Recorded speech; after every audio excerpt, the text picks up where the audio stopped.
if there's anything that's holding you back or keeping you in a low vibration, ask around, find help, see who is recommended, get the books, do whatever's needed, because you don't need to be there.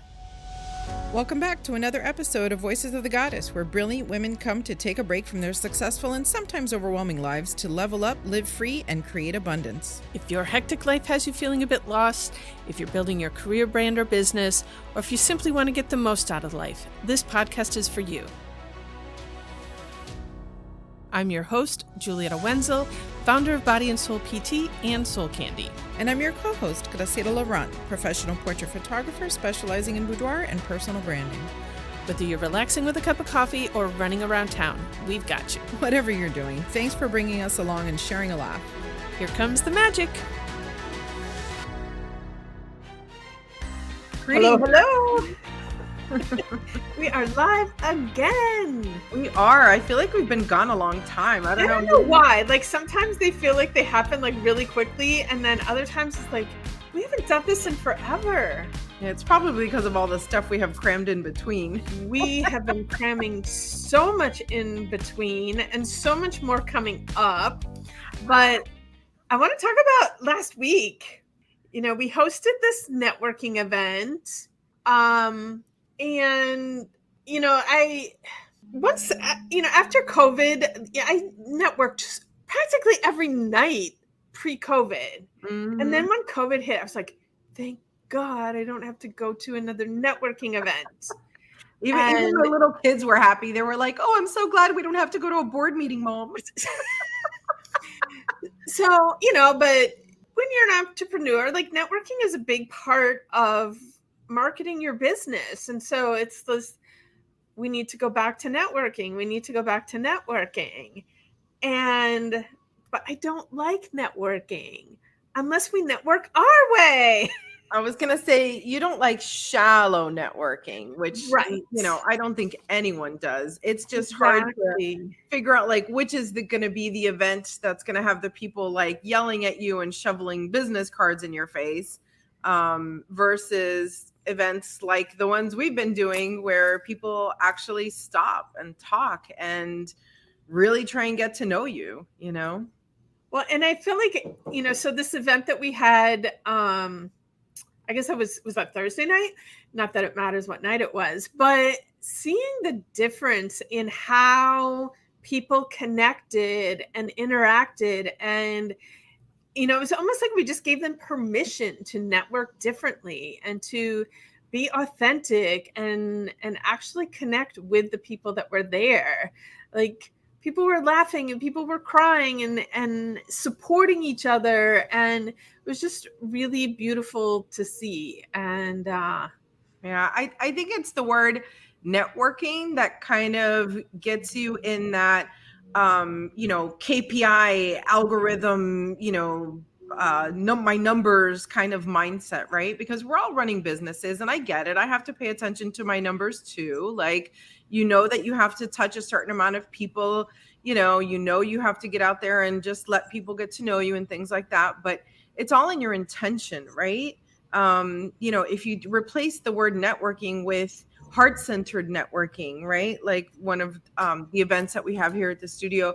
And, you know, maybe you say being in community, you know, because that's really what it is, right? Go back in the day where everybody had a real specific talent that they would contribute to the town. And it would, you know, yeah, technically it was quote unquote networking, but really you were just walking around town, getting to know your fellow business owners, right? You made candles and I sold, you know, matchsticks, right? Like, you know, it wasn't called. We definitely need to like work together. I mean, it wasn't called networking, right? And I think calling it networking has kind of like stripped it a little bit of its humanity. You know, I don't know. Maybe I've been to too many crazy networking events that leave me exhausted. You know, like I always want to leave fulfilled and happy and excited. You know. Yeah. Thursday was definitely one of those events. Yeah. So, I mean, just for people listening, you know, the big difference was that we talked a lot about where your intentions, where you're coming from, to make sure to show up to these events trying to figure out what you can do for someone else, right? Being a good listener, and most importantly, being your authentic self. That's really our big mantra here, is don't show up trying to be something you're not. Show up exactly as who you are, and you'll just feel so much more in flow and so happy and glad to be there, right? It's so much easier when you're being authentic, so much less work, and you're going to make the connections that really have worth and value. If you're out there trying to be who you think you need to be successful in your business, the connections that you make aren't going to be authentic. You're going to have to work too hard, and eventually they're just going to fall apart anyway. So yeah. Beautiful. No, it was a beautiful evening, and it was wonderful to see everybody really just be themselves. And honestly, it makes them more memorable, right? Like if you want the secret to networking and you want to make yourself memorable, be yourself. That sticks out way more than anyone, who you can tell isn't really there, like if you're getting dressed and you're like, oh, I really don't want to go to this event. That's not the event for you to go to. It really isn't. Your body, your brain, everything's telling you what to do. Just listen. All right. You ready to bring on our guest? Sure. Let's do it. Welcome, Lisa. Hello. Lisa, did you hear that? All the way from the other side of the ocean. Yep, I'm in, at the moment, sunny Oxfordshire, which is a beautiful part of our country. And it's very mild weather. It's very beautiful. I'm going to ask you, just to move a little bit to your right, I think. So you're centered on the screen there. And so I know who you are. Graciela knows a little bit who you are, but not that much. And our audience doesn't know who you are. So please introduce yourself to our audience. Tell them a little bit about who you are, what you do, and what keeps you passionate about what you're doing. Okay, so years ago, I started off as a personal trainer. Was absolutely fascinated by the body and people in general, and found that if somebody got injured or problems or diseases, I wanted to know why. I wanted to know more in depth. I wanted to be able to treat them and not send them off to other people to be fixed, and if I did have to send them off, I wanted to be there to hear what those experts said so I could learn. And so that led me down the route of numerous rehabilitation courses, gait analysis courses, postural assessments. That led to scar work, which leads to trauma, which leads to emotion, which leads to spiritual, which leads to your Reikis and your quantum touches and energy work. And so I'm never stopping learning. It's like, it seems that the more that you learn, the more you realize that you don't know. And so I'm just fascinated. I just, everyone that I can get my hands on, it's like I want to pull every strand of them out and see what makes them tick and what doesn't make them tick. What can I hear in the pauses, and what can I tease out and make them whole, make them explore themselves and be comfortable in themselves, that kind of thing. So yeah, my work, people passionate about all of that. It's so cool. And also, have I frozen? No, you're kind of freezing a little bit, but we still hear you good. So that's what matters the most. But I love how you, like oftentimes we start in the body and then we just keep weaving and finding out that we are so much more than our physical body. And unfortunately, our Western medical system pretty much keeps everything confined in the body. And unless you actually look at all those other components, the energetic, the spiritual, the emotional, all of that, you're never going to truly find healing. And so I love that you're looking at all of that. And now you do really look frozen. I don't know if she can hear us or not. Oh, and she's gone. All right, she'll come back in. I totally agree. It's really interesting how the way she talks sounds a lot like how you talk in your own path, right? How you start in a certain pattern and one thing kind of just develops into the next and the next and the next. and all roads seem to lead to the same place. Welcome back, Lisa. Thank you. Sorry about that. That's the benefit of living on a boat. It's not always brilliant. You're brilliant. You're brilliant enough. We were just saying, it's funny how the path always seems to lead to the same destination, right? Like starting with the body and just going into the energy and going into the trauma and going into the life, because all of these things are so interconnected. Like everything is interconnected.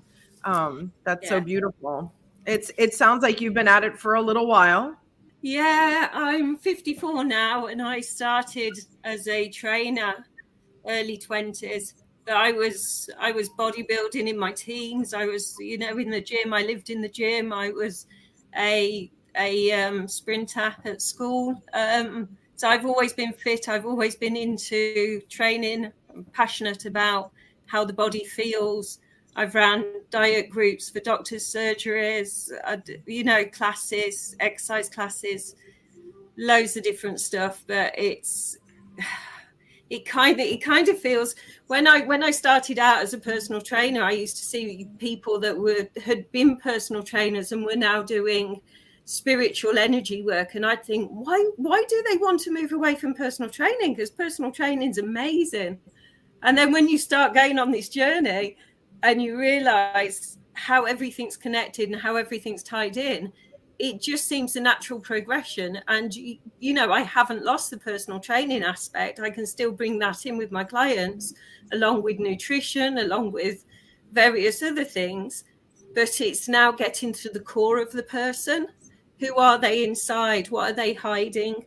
What have they experienced to make them the person they are? And what are they not wanting to bring out? And does it need to come out? Are they willing for it to come out? And am I the person who can help them, or do I find someone else who can help them? I don't go from ego where I can fix everybody. It's not down to me.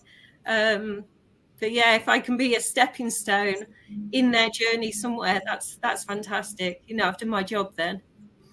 Well, and the truth of the matter is, no matter what we do, I, as a healer, don't actually heal anybody. I'm just the guide. And sometimes I am the guide that's going to help them get there. And sometimes, I have to send them to other guides who can guide along the way. But as you mentioned your age and someone being around the same age as you, I'm curious your thoughts, experiences, feelings on, I've been telling people lately, like, I'm fully embracing the fact that I am technically in the crone stage of life. And while, wisdom and all of these things are so much more evolved, the physical body, I kind of feel like no matter what we do is going to change. And that's a little bit of a difficult piece to embrace. Like, historically, without a lot of work, my body's always been extremely strong and flexible, and it ain't working the same way it used to. And trying to figure out like how to be okay with that, how to embrace that, how to move forward with that. What thoughts do you have on this area? Totally. The physical fitness realm. I really struggled with going into the crone phase of my life. It corresponded with COVID and my gym having to close down with the lockdowns, and that brought on all my menopause symptoms and hot flushes, anxiety and everything. And I was doing martial arts at the time. So that all went online, which I hated doing anything online at the time because we just weren't used to it, were we? And so I couldn't get my head. I'm left-handed, and watching somebody on the screen and trying to copy them, I couldn't flip everything around. So I stopped the martial arts, and I trained once or twice in my gym, but it was empty and it was dead and there was no energy there. And it was so, destructive for me. And and I hated it. And so the menopause, not training, gaining weight, hot flushes, everything that ties into it, I just really hated it, and I really, really struggled with it.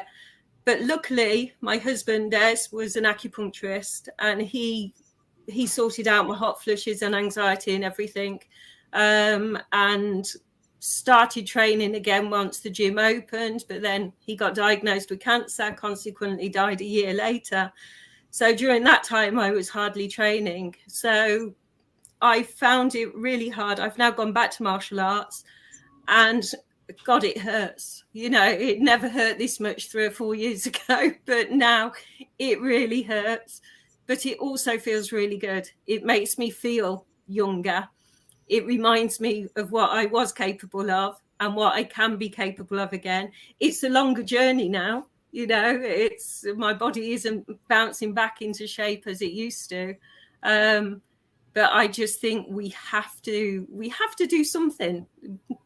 Maybe not martial arts, maybe not going out for a run, but to keep the body supple and flexible, and keep that energy flowing, keep the endorphins flowing. It's so important, massively important. So even if it's just going to a Zumba class or dance class, or, you know, doing anything that feeds what you need energetically wise, that's going to feed in how you feel in yourself, in your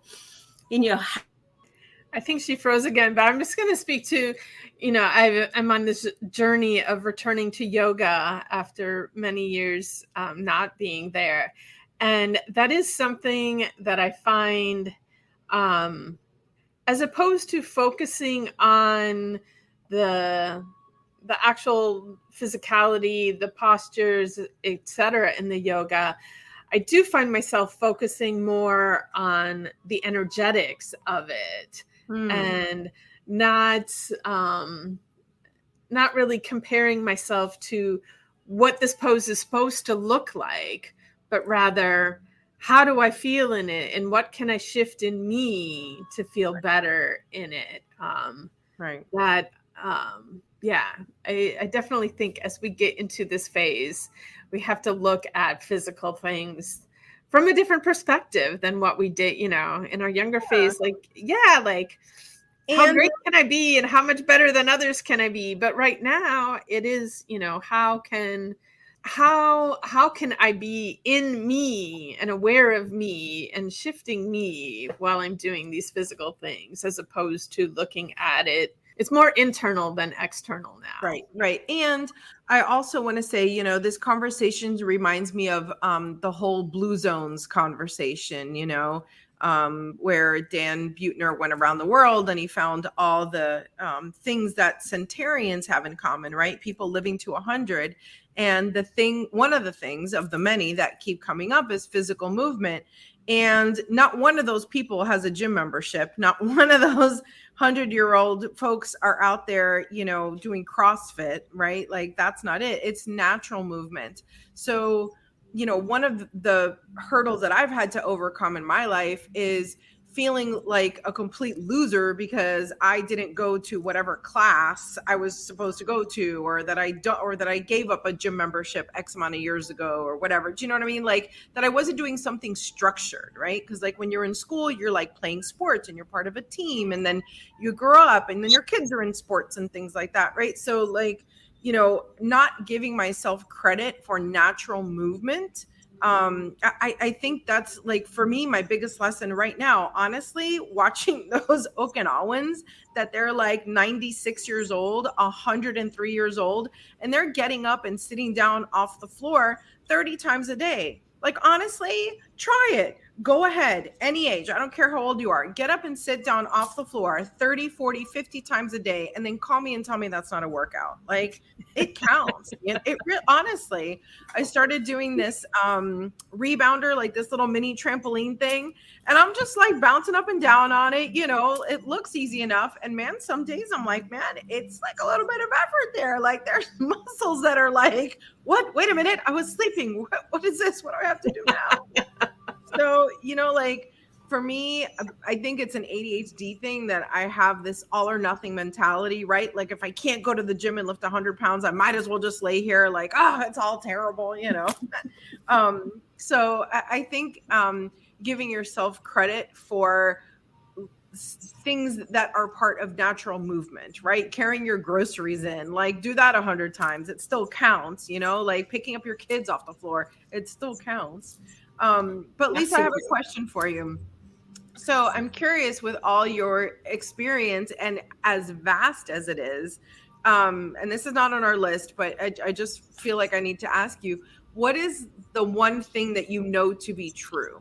Like with everything that you've done, and now that you have this grown-up perspective of body, mind, soul, and how it all works together, I know there's so much of a mystery, but what's the one thing you know to be true? Cool, blimey. That you've got to love what you do. You've got to, like you say, if you don't love the gym, you're not going to go to the gym. You can spend X amount on a gym membership month in, month out, but you're not going to go if you don't enjoy it. You've got to find what connects with you, what feeds your soul. You know, I joined a local gym here a few months ago, and I went 3 times. And I used to love the gym, but I realized it's not for me anymore. It just doesn't feel right. But my martial arts, now I'm back into my martial arts. It's that movement, it's that flexibility, it's the stretching, it's that bringing that into normal life. Like you say, getting up and down off the floor. My martial arts helps me do that. So it's finding that something that you really, really love. I love to dance. So, you know, in the evening, I'll put music on and I'll be dancing around my boat like a loony. I love to walk. So, you know, get me outside walking. But you've got to love it. You've really got to love it. And if you've got a passion, you know, I always say that the most boring hobby, to me, it would be sewing or knitting. It's not my thing, but I understand why people do it. And if someone's passionate about knitting and they talk to me about knitting and they're passionate about it, by the time they finish talking, I want them to teach me to knit because they've exuded that passion, you know, and it's raised my vibration. I've gone, I could actually really enjoy this, you know. So yeah, it's got to connect with you. It's got to be heartfelt. I'm like, Lisa, you just brought in my mom and my grandmother. So growing up, my grandmother, she sewed, and, you know, especially when I was young, almost all of my clothes she made. And, you know, when I got old enough, we'd have trips to the fabric store together and picking out the patterns and the fabrics and creating. And then my mom was the knitter. I have like I don't even know how she would do it. She'd be knitting 100 miles an hour, like not even watching what she was doing. And she would just create this amazing sweater or Afghan or, you know, whatever from it. And, you know, I've been taught by both of them how to do these things, but definitely they had passion for it. You know, like in my younger days, I liked doing it because I loved them so much. I wanted to be like them, but yeah. I can definitely tell you, I did not have the passion for these things that these women had. No. But it just cracked me up when you chose sewing and knitting. I'm like, well, there's my mom and my grandma I brought into the show. Yeah, I've got friends that knit and I just don't understand it, but they make these amazing things. And I just think I would love to be able to do that. You know, there's part of me that goes, oh, I want to learn that because I want to learn everything.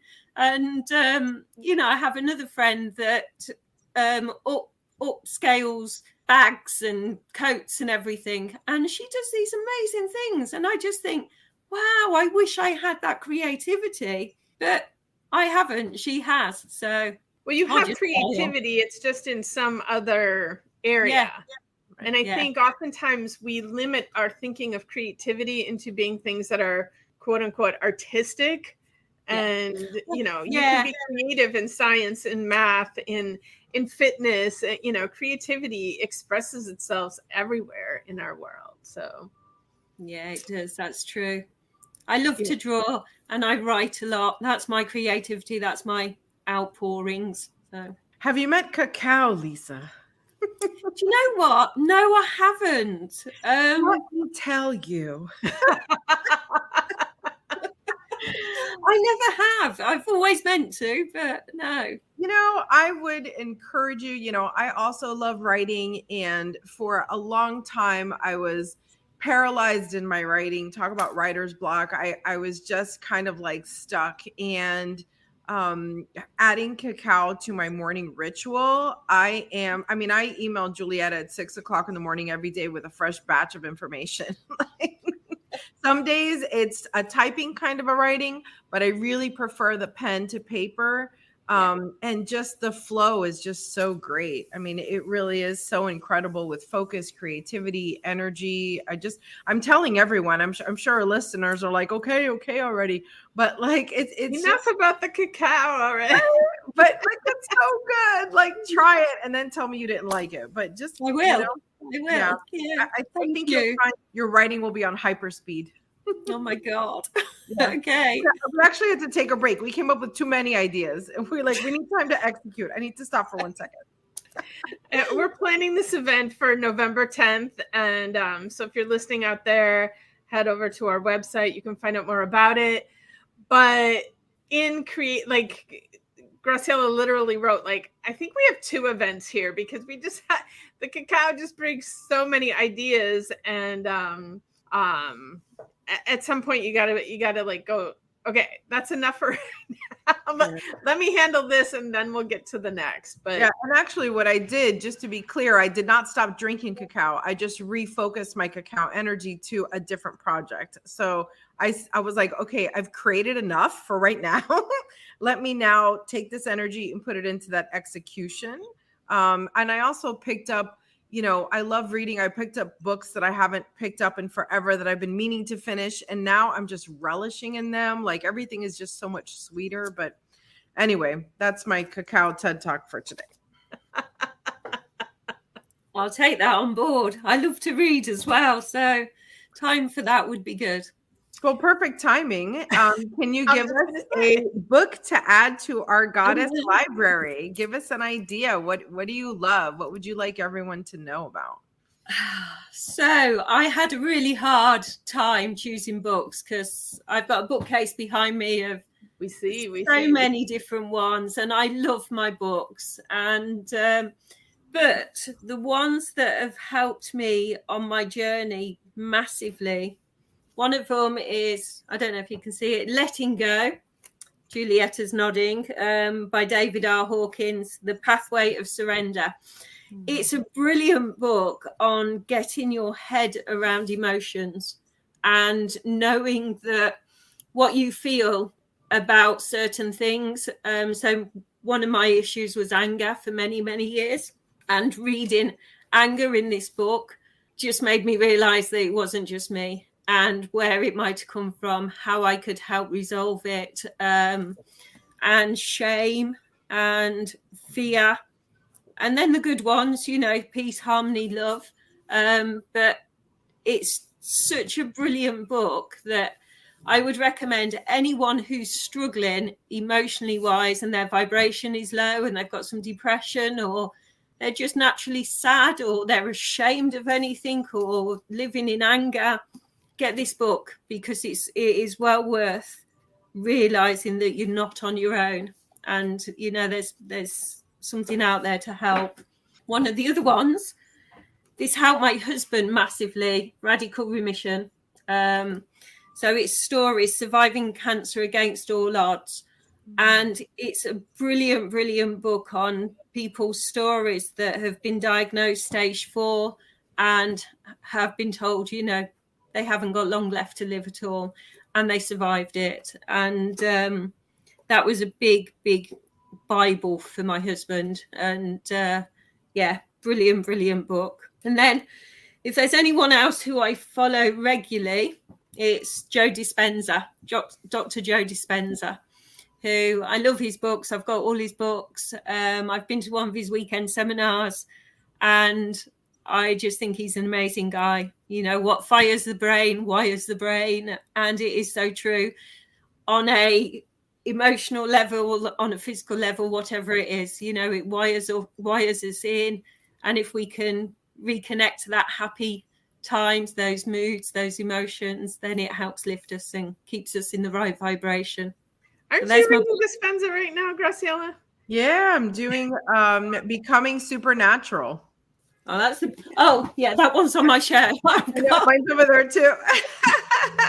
Tell me about the weekend. I'm kind of curious. Tell me about the live experience. What's that like? It was amazing. It was Friday evening and Saturday and Sunday from, I think it was something like 8:30 in the morning till 6-7 o'clock in the evening, with a couple of breaks and a lunch break. And he held an audience of 2,000 people. And, it was just, he can just talk and hold that space, and just, he gets everything, considering his background and his qualifications, he speaks layman's terms. So nobody there couldn't understand him. It was for everybody. And some people got up, they were able to walk after not being able to walk. And it was unbelievable. If ever you get to do anything with him, go and do it, because he's just this most amazing guy. And I came out of there going, I need to be on stage. I need to talk. I need to do this. I need to do that. And what I love is that he actually brings the science to, I call it bringing the science to the woo. I'm the person that doesn't need science. But I do get that so many people do need the science to embrace things that might seem unreal, because like a lot of the spiritual stuff, to actually, like, you can't touch it, you can't manipulate it, you can't, so how do you prove that it's real? And so that is my big appreciation for Joe Dispenza, is that he's created the connection between the science and the spiritual, so that people who need that can finally, like, they now have permission to tap into the spiritual stuff, because there's the proof that they need. And so for that, like, much gratitude to him. I can't believe I haven't been to one of his events yet, because he's here in Florida, a couple hours from us in Marco Island all the time. Like, Graciela, we got to sign up and go to the next one. Okay. Although you have to be, like, right on top of it, because his events sell out, like, pretty much like the day he announces the dates, they're sold out or whatever. So you have to really be on top of it.